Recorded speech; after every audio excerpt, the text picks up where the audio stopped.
Good morning. Today topic NEET exam. Additional T. U naught value. Time is for the solution. F is equal to U naught I1 I2 plus 2 by R. இப்போ U naught value no. I1 is equal to I2 is equal to I. அப்போ F is equal to U naught I plus 2 by R. F is equal to U naught I square L by 2 by R. V naught தான் வேணும் அப்படி போடலாம். F is equal to 2 by R equal to U naught I square L. V naught தான் வேணும் அப்படி இது போடலாம்.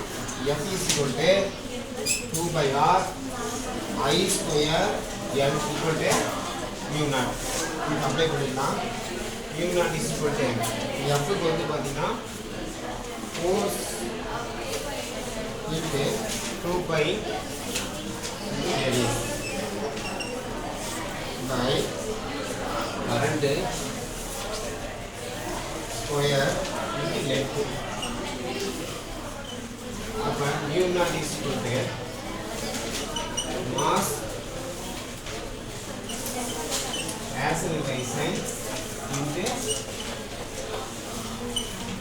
radius. இது வந்து பாத்தீங்கன்னா current square length.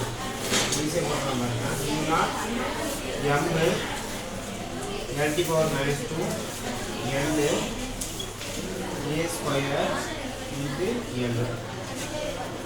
U naught is equal to M இந்த L இந்த L பார்த்தீங்கன்னா L square T power minus 2 இது மேல போச்சுன்னா A power minus 2 L power minus 2 இந்த டைம் மேல போச்சுன்னா நெக்ஸ்ட் ஸ்டெப் வந்து பார்த்தீங்கன்னா U naught is equal to M L square L power minus 1 L T power minus 2 A power minus 2. அப்போ பெர்மனன்ட்டோட dimension பண்ணலாம் M L T power minus 2 A power minus 2. இது constant value பார்த்தீங்கன்னா 4 pi into 10 power minus 7 Henry meter power minus 1. இதான் பெர்மனன்ட்டோட மீனோட dimension பார்த்தீங்கன்னா M L T power minus A power minus 2.